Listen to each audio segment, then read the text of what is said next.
Praise the Lord. Hallelujah. கர்த்தருக்கு மகிமை உண்டாவதாக. பிரியமான தேவ ஜனமே, உங்க வாழ்க்கையில ஆண்டவராகிய இயேசு கிறிஸ்துவை நம்புங்க. எந்த சூழ்நிலை உங்க வாழ்க்கையில வந்தாலும் இயேசுவை நம்புகிறவர்களுக்கு ஒரு நாளும் வெட்கமும் சரி தோல்வியும் சரி ஒரு நாளும் தேவன் நம்மளுக்கு தர மாட்டார். ஆமென். தேவனை விசுவாசிங்க, ஆண்டவரை நம்புங்க. உங்க வாழ்க்கையில் நிச்சயமாக தேவன் பெரிய காரியங்கள் செய்வாராக. இந்த நாளில் தேவனுடைய வார்த்தை காண்போமாக. ஏசாயா 43 அதிகாரம் 18வது வசனம் சொல்லுகிறது, முந்தினவைகளை நினைக்க வேண்டாம், பூர்ணமானவைகளை சிந்திக்க வேண்டாம். ஹல்லேலூயா. இன்னைக்கு அநேக பேர் கடந்து வந்ததை நிறைய பேசுறாங்க.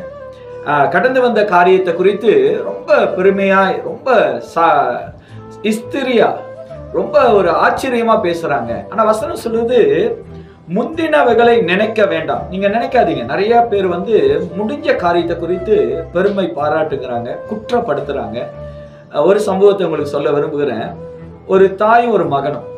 ஒரு மகன் அவர் சைக்கிள் ஓட்டி கொண்டு போய் அவர் விழுந்த பிறகு தாய் இடத்துல சொல்றாரு, அம்மா நான் சைக்கிள் இருந்து விழுந்துட்டேன் அப்படின்னா, தாய் சொல்றாங்க, நான் அப்பயே சொன்னல, நான் அப்பயே உன்கிட்ட சொன்னல, நான் வெள்ளனே உன்கிட்ட சொன்னல, பாத்தியா என்ன ஓட்டாதன்னு சொன்னல அப்படின்னு சொல்லி முடிந்த காரியத்தை நிறைய இடங்கள்ல நம்மளையும் இதே போல குற்றப்படுத்துவாங்க.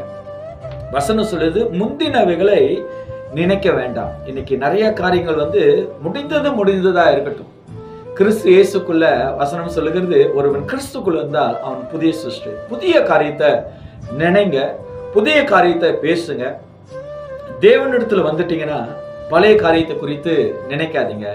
ஒரு சம்பவத்தை, ஒரு காரியத்தை உங்களுக்கு சொல்ல விரும்புகிறேன். பழைய காரியங்களை, பழைய வாழ்க்கைய, பழைய சம்பவங்களை, பழைய சூழ்நிலைகளை ஒருத்தன் பேசுறானா, இல்ல ஒரு மனுஷனுடைய சிந்தையில வருதுன்னா, அது தேவனால் அல்ல. தேவனால பழைய காரியத்தை பேசுகிற தேவன் நம்ம தேவன் அல்ல. ஒருவேளை உங்க வாழ்க்கையில பழைய சூழ்நிலைகளை, பழைய விஷயங்களை, முடிந்து போன கதைகளை யாராவது சொல்றாங்கன்னா, அது பிசாசினால் உண்டாக்கப்படுகிறது. தேவ ஜனமே, ஆண்டவரை நம்புங்க, தேவனை நம்புங்க, தேவனை விசுவாசிங்க. பழையவைகளை நினைக்க வேண்டாம், பூர்ணமானவைகளை சிந்திக்க வேண்டாம். அல்லேலூயா.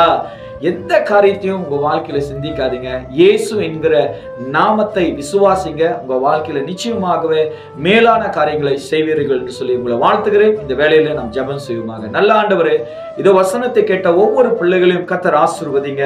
அப்பா, இந்த வசனங்கள் ஆண்டவரே உண்மையும் இந்த வசனத்துல நீதியுமா இருக்கிறபடியால் இந்த பிள்ளைகளோட வாழ்க்கையில கடந்து வந்ததை சிந்திக்காதபடிக்கு, பேசாதபடிக்கு தேவன் புதிய காரியங்களை செய்து இவர்களை ஆச்சரியத்தில், இவர்களை வல்லமை நடத்துவீராக.